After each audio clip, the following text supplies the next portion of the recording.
Hello students. In previous classes we have dealt about the Le Chatelier's principle, in which we have dealt about the more addition of reactants and removal of products, or more addition of product and removal of reactant. मान लो हमारे पास कोई एक reaction है, जैसे A reaction है, A react to gives the product with B and C. If we have to get more B, चलो B और C ना लो, सिर्फ B. If we have to get B in more amount, what we have to do? Either we add more amount in A or remove B from here. अगर बताओ हम B को यहां से हटाते जाएं तो A क्या करेगा? इक्विलिब्रियम को शिफ्ट करता जाएगा फॉरवर्ड डायरेक्शन में और रिएक्शन फास्ट होता जाएगा, फिर मोर बी विल बी प्रोड्यूस. या फिर हम बी को छोड़ दें और एक अमाउंट को हम क्या कर दें, इंक्रीज कर दें. इसके अमाउंट को अगर हम बढ़ा दें, इसको अगर हम रिएक्टेंट और ज्यादा रिएक्टेंट हम इसमें ऐड करें. याद रखना हमने रिएक्टेंट को ऐड करने की बात की है, इसके कॉन्सेंट्रेशन को बढ़ाने की बात नहीं की है. दोनों में डिफरेंस है, ठीक है. ये डिफरेंस हम लोग अभी कैरी करेंगे. इसमें हम लोगों ने देखा था कि अगर हम रिएक्टेंट को ऐड कर रहे हैं तो इक्विलिब्रियम शिफ्ट हो रहा है किधर, फॉरवर्ड डायरेक्शन में. If we remove the forward product, equilibrium is shifted into forward direction. But in case of adding more product in it or removing reactant from here, reaction will be equilibrium will be shift in backward direction. ठीक है, backward direction. Now today we are going to discuss about the effect of pressure in any reaction. अब बताओ effect of हम लोग heading डाल लेंगे second type के effect का, और ये है हमारा effect of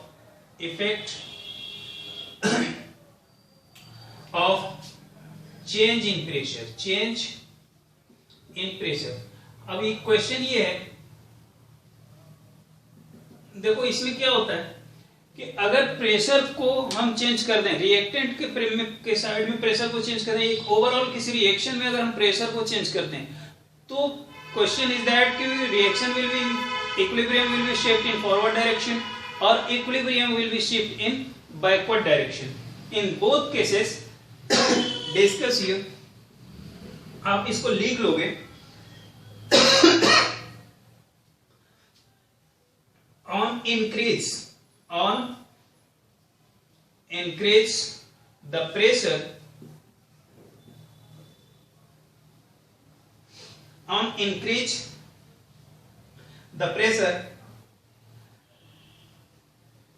the reaction will shift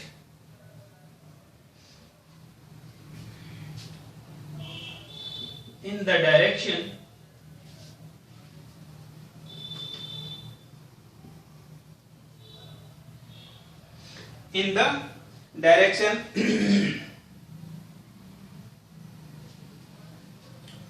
in which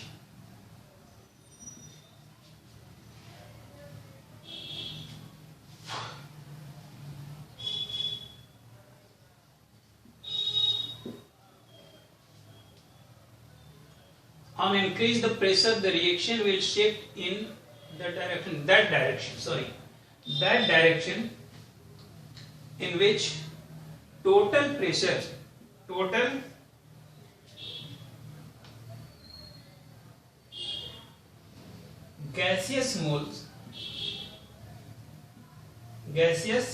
moles decreases.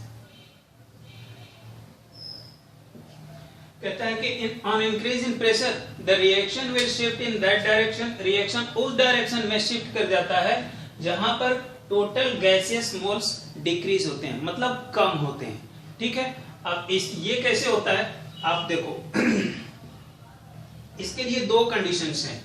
If first condition, if pressure is pressure is increased, क्या किया जाता है, प्रेशर को अगर इंक्रीज कर दिया जाता है तो इक्विलिब्रियम क्या हो जाएगा, then equilibrium will be shift, equilibrium will be shift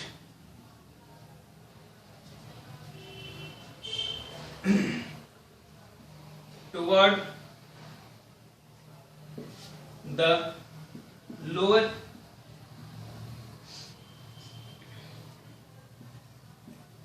gas moles are present। ठीक है, अब देखो इस केस में कहता है कि if pressure is increased, if we increase the pressure in any reaction, equilibrium will be shift where toward the lower gas moles are present। Like if we take here example ले लो, A is with the equilibrium with B plus C, is that यहाँ A का कितना मोल है, 1 मोल, 1 मोल से क्या बनता है, 2 मोल, तो ये यहाँ क्या हो जाएगा यहाँ पर ऐसे नहीं लिखते हैं, आप ऐसे लिखो, एक रिएक्शन इस तरह से कुछ लिखो, 2A gives B, ठीक है, 2A gives B। अब अगर इसमें हम बात करें, अगर रिएक्शन में हमने क्या कर दिया, प्रेशर को इंक्रीज कर दिया, if we increase the pressure, reaction will equilibrium will shift toward the lesser number of moles। lesser number moles किधर है, इस साइड, मींस रिएक्शन किधर होगा, फॉरवर्ड डायरेक्शन। अगर मान लो A अगर बनाता है B प्लस C, तो इस केस में नंबर ऑफ मोल्स लेसर ही है, अगर प्रेशर हम बढ़ा देंगे तो क्या होगा, रिएक्शन बैकवर्ड डायरेक्शन में मूव करेगा। Why? Because it tells us that if pressure is increased, pressure को अगर इंक्रीज किया जाता है, equilibrium will be shift in the lower gas moles are present। lower gas moles की जगह आप लिख सकते हो lesser, और यहां लगा लो, लिख लो lesser number of moles present।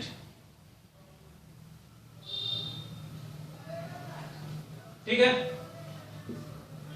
जिधर कम मोल्स होंगे उस डायरेक्शन में क्या होगा, रिएक्शन इक्विलिब्रियम शिफ्ट हो जाएगा। ओके, सेकंड कंडीशन कहता है, सेकंड कंडीशन ये है कि if pressure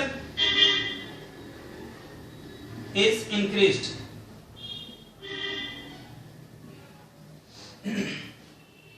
not increase, it is decreased,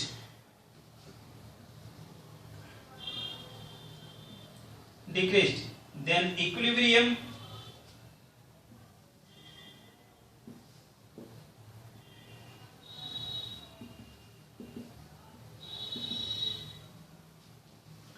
will be shift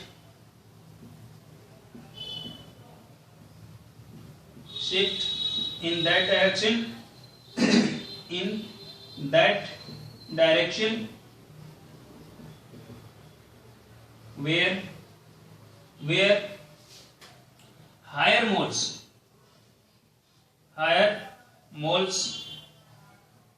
are present।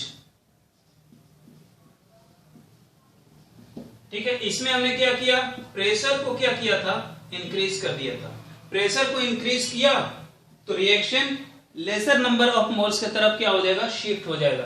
But in this case, इस केस में आप देखोगे कि इस केस में क्या होगा, मान लो A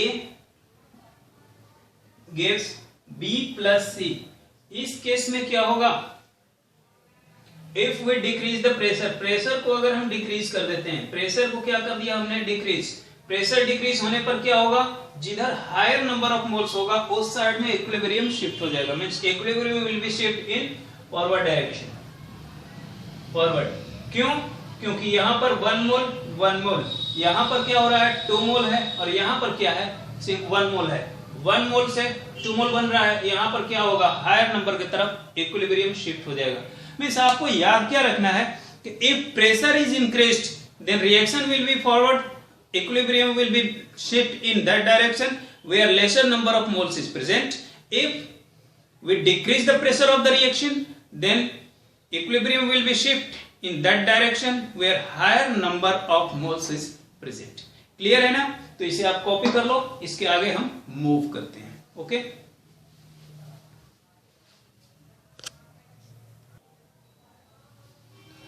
नाउ अब यहां पर एक क्वेश्चन और आता है. एक क्वेश्चन आपके दिमाग में उठ रहा होगा, नहीं उठ रहा होगा तो ये उठना चाहिए कि what happened when delta Ng will be 0, means if both side number of moles are same, then what will be happen, where equilibrium will be shift. Equilibrium will be shift in which direction when delta Ng is equal to 0. तो आप इसे note में डाल लो, note में लिख लो. If delta Ng is equal to 0, delta Ng equal to 0 when react number of moles in the reactant side is equal to the number of moles in the product side, तब हमारा delta Ng क्या आएगा? 0. In this case, if delta Ng is equal to 0, pressure does not show any effect.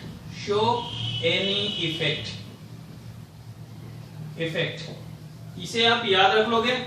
क्योंकि ऐसा क्यों होता है? क्योंकि नंबर ऑफ मोल्स जिधर रिएक्टेंट साइड में जितने हैं उतने ही number of moles product side में. तो प्रेशर आप बढ़ाओगे तो सिर्फ एक ही तरफ बढ़ेगा नहीं, दोनों तरफ बराबर होगा और वो उसमें इक्विलिब्रियम शिफ्ट नहीं होगा किसी भी डायरेक्शन, इधर इन फॉरवर्ड डायरेक्शन और in backward direction. No any direction equilibrium will be shift when delta Ng is equal to 0. Okay, now अब हमारे पास एक और इफेक्ट है. मान लो इफेक्ट टेम्परेचर का इफेक्ट क्या होता है, तो हमारा थर्ड हेडिंग होगा change in temperature. Effect of change in temperature ऐसे लिखते हैं. Effect of change in temperature. Temperature पर क्या इफेक्ट पड़ता है? अगर टेम्परेचर को चेंज करें तब क्या इफेक्ट पड़ता है? इक्विलिब्रियम कांस्टेंट पर, या इक्विलिब्रियम किधर शिफ्ट होता है, इन विच डायरेक्शन, फॉरवर्ड और बैकवर्ड. तो इस केस को हम डील करते हैं. देखो मान लो हमारे पास कोई K1 है, equilibrium constant.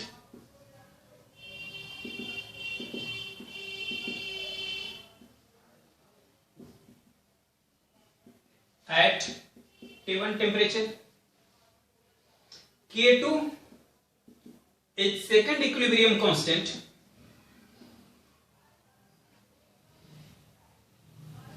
Equilibrium constant at T2. ठीक है, तो इस केस में आप एक रिलेशन याद कर लो.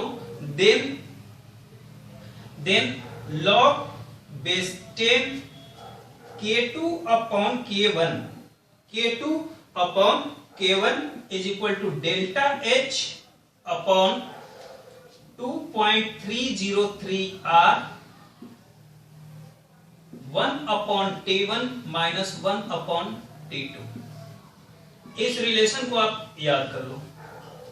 ये एक रिलेशन है, means K2 upon K1. K2 upon K1 equilibrium constant and temperature के बीच में आपको एक रिलेशन यहां से मिल रहा है. अब इस रिलेशन में T1, T2 और डेल्टा H की वैल्यू अगर आपको दी हुई है और K1 की वैल्यू दी है तो आप K2 की वैल्यू फाइंड आउट कर सकते हो. Means if any one is we have to find and all these values are given.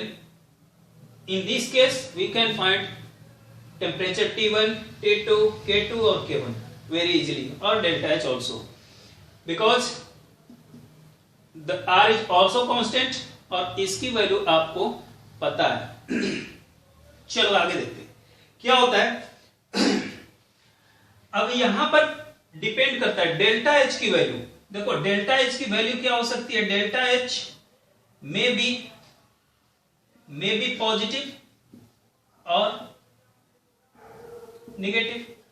भाई अब डेल्टा एच क्या हो सकता है, पॉजिटिव भी हो सकता है और डेल्टा एच क्या हो सकता है, नेगेटिव भी हो सकता है। इन दोनों केस में अगर अलग अलग हम डील करें, if delta H is negative, अगर डेल्टा एच नेगेटिव है देन रिएक्शन बताओ क्या होता है, आप थर्मोडायनेमिक्स में पढ़ते हो, delta H, the value of delta H is found negative, then reaction will be what, exothermic, will be exothermic। क्या हो जाता है, एक्सोथर्मिक रिएक्शन। अब इस केस में बताओ, हम अगर बात करें log 10 K2 अपॉन K1 की, तो ये क्या हो जाएगा, K2 अपॉन K1 भी हमारा क्या हो जाएगा, क्योंकि ये निगेटिव है तो K2 अपॉन K1 भी क्या हो जाएगा, हमारा नेगेटिव हो जाएगा। K2 upon K1 will be negative. It means K2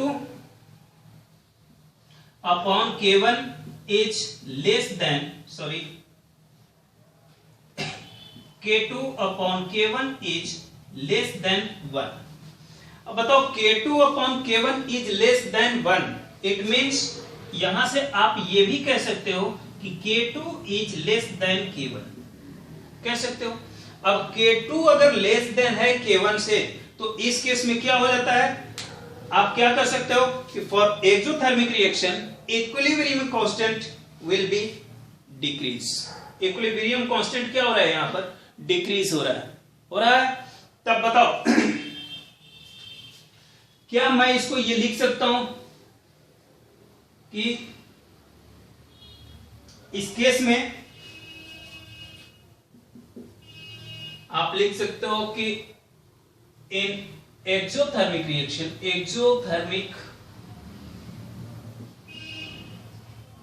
in exothermic reaction the value of equilibrium constant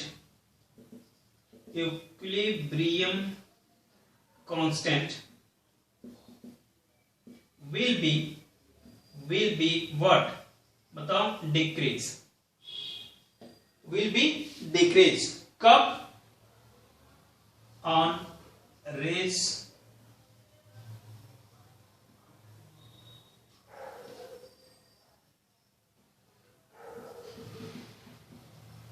in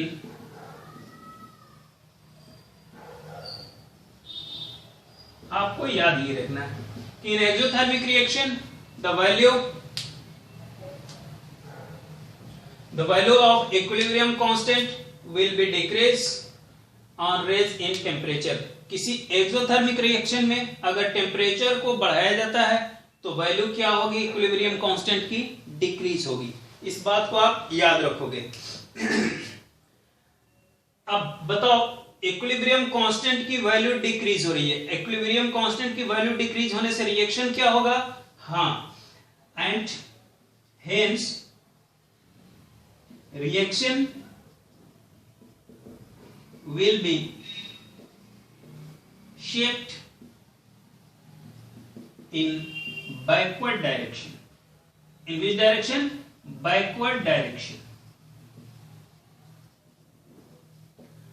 okay, means आपको ये क्या याद रखना होगा कि एक्सोथर्मिक रिएक्शन में इक्विलिब्रियम कांस्टेंट की वैल्यू क्या हो जाएगी, डिक्रीज, और इक्विलिब्रियम कांस्टेंट की वैल्यू डिक्रीज होने से क्या हो जाएगा, हमारा रिएक्शन बैकवर्ड डायरेक्शन में शिफ्ट हो जाएगा। ओके, तो ये चीज आप कॉपी कर लो। इसके बाद हम आगे बढ़ते हैं, इसका नेक्स्ट कंडीशन देखते हैं एंडोथर्मिक रिएक्शन में क्या होता है।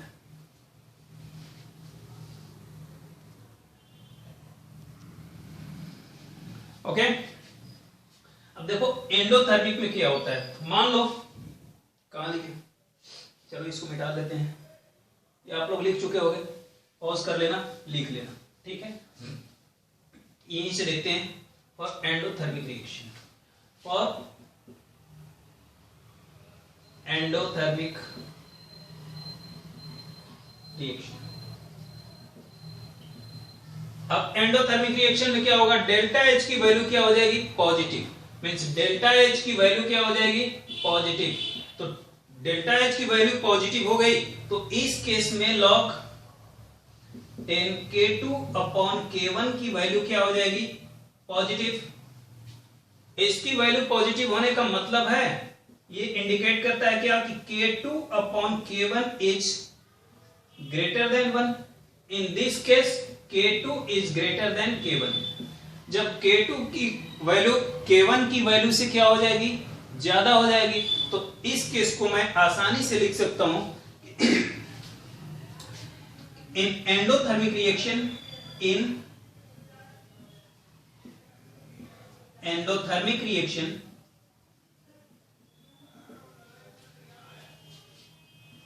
values of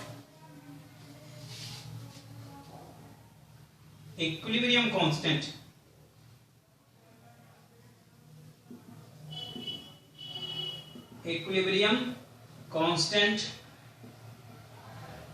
is increased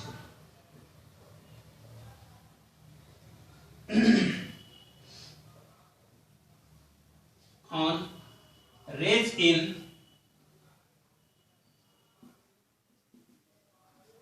temperature and hence reaction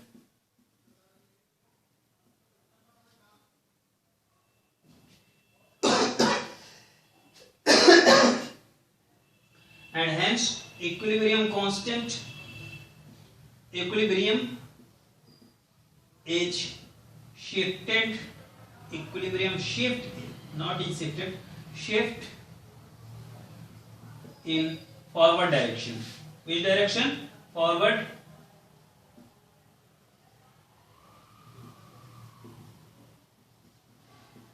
direction. यहां आपको एक चीज ध्यान रखना होगा, इसे आप लिख लेना, तब तक मैं इस साइड का इरेज कर देता हूं। ये आप लोग लिख चुके होंगे, और नहीं लिखे हो तो इसे आप पॉज करके वीडियो को लिख लेना। मोस्ट इंपॉर्टेंट है ये सब, ये आपको बाद में 12th क्लास में काफी काम आने वाले हैं। यहां एक चीज आपको ध्यान रखना होगा, मोस्ट इंपॉर्टेंट फैक्ट, कि एक्सोथर्मिक रिएक्शन जो होता है वो लो टेम्परेचर पर होता है, ठीक है। मीन्स आप क्या याद रखोगे कि एक्सोथर्मिक रिएक्शन, इसे आप हैशटैग लगा लो और फिर लिखो exothermic reaction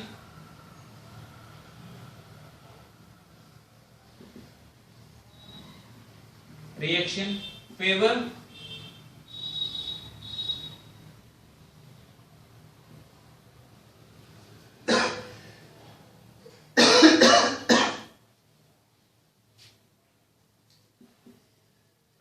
at low temperature.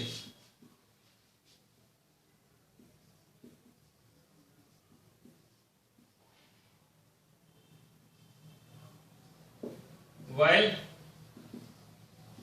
endothermic reaction favor at high temperature.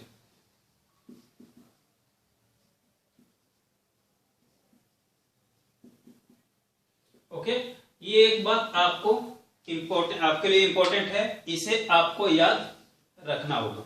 Okay, ये हो गई हमारी बात टेम्परेचर में चेंज करने पर। इसके बाद हम चलते हैं, इसके बाद एक दो टॉपिक हैं छोटे छोटे, जिसे हम लोग कवर कर लेते हैं, अब आगे के लिए हम नहीं छोड़ेंगे, ठीक है। तो हम इसको इरेज कर लें।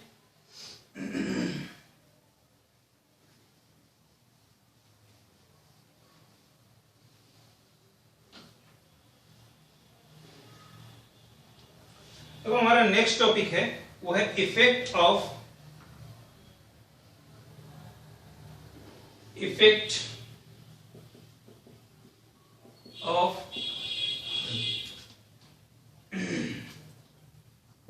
inert gas addition. Inert gas को ऐड करने पर क्या इफेक्ट पड़ता है, इक्विलिब्रियम किधर शिफ्ट होता है, इस पर हम चर्चा करते हैं। तो देखो इस केस में क्या होता है, पहले लिख लें, ऑन एडिंग इनर्ट गैस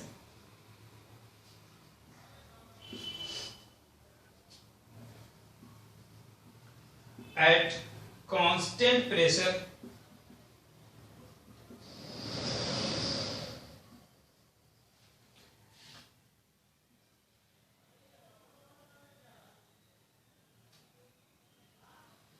क्या हो जाएगा, on adding inert gas at constant pressure volume will be increase। क्या हो जाएगा, वॉल्यूम इंक्रीज कर जाएगा। भाई कोई रिएक्शन हो रहा है, उसमें आपने इनर्ट गैस को ऐड कर दिया, इनर्ट गैस ऐड होने से उसके वॉल्यूम में क्या हो गया, वॉल्यूम क्या हो जाएगा, इंक्रीज कर जाएगा। और वॉल्यूम के इंक्रीज करने से and therefore reaction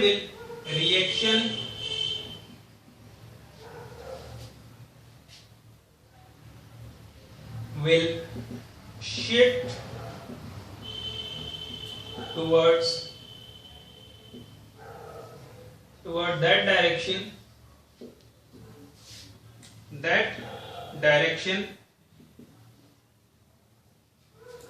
where higher number of moles present, higher number of moles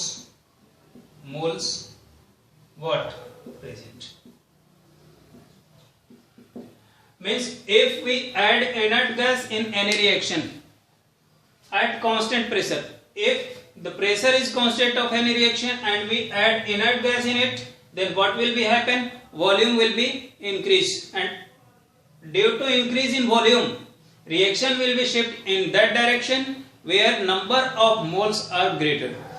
ठीक है, जिधर नंबर ऑफ मोल्स ज्यादा होंगे उस डायरेक्शन में क्या हो जाएगा, इक्विलिब्रियम शिफ्ट कर जाएगा। जैसे मान लो A gives B plus C, यहां पर देखो इधर मोल्स ज्यादा है, इधर मोल्स कम है।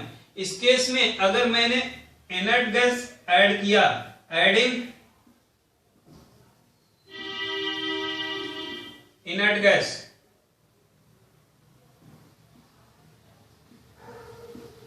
then what will be happen, volume बढ़ जाएगा। वॉल्यूम बढ़ने से क्या हो जाएगा, reaction will be shift in that direction where moles are more present, means forward direction. Is that, तो ये आपको ध्यान रखना होगा। एक और कंडीशन इसका आता है कि if volume is constant,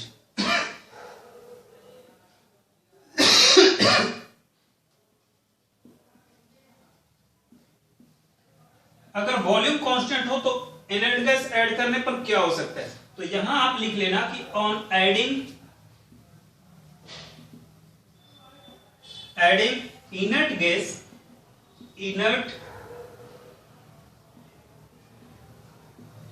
gas at constant volume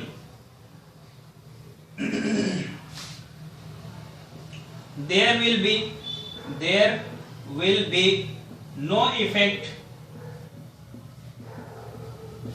on equilibrium।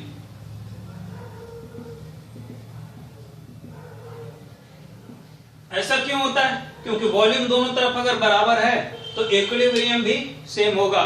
neither equilibrium will be shift in forward direction nor will be in backward direction when volume is constant, means this term is also important for all of you, write down it fast। okay, now effect of next topic is effect of changing catalyst or adding in catalyst। या effect of catalyst, आप लिखोगे effect of catalyst. आप जानते हो catalyst क्या होता है? Catalyst which can fast the reaction और slow the reaction without involving in it, बिना उसमें इन्वॉल्व हुए किसी भी रिएक्शन के रेट को क्या कर सकता है? फास्ट कर सकता है, या फिर ये क्या कर सकता है? स्लो कर सकता है। ओके, तो कैटलिस्ट का परफॉर्मेंस वही है, और यही रीजन है कि catalyst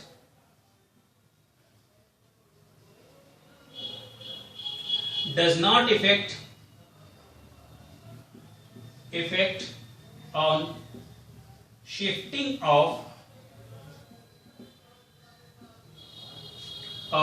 equilibrium।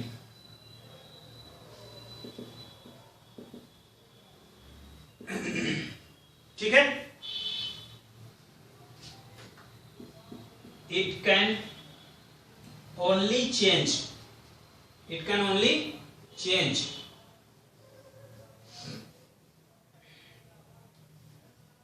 the time taken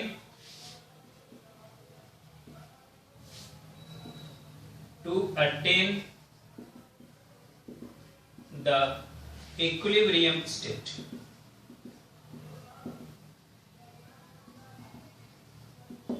Okay, means catalyst does not affect on shifting of equilibrium। Equilibrium के शिफ्टिंग पर कोई इफेक्ट नहीं डालता है कौन? Catalyst. It can only change the time taken, equilibrium attain करने के लिए टाइम को या तो वो ज्यादा कर सकता है या तो फिर कम कर सकता है। Means it can fast the reaction और slow the reaction without involving in it. ये अगर आपको याद है तो ये आप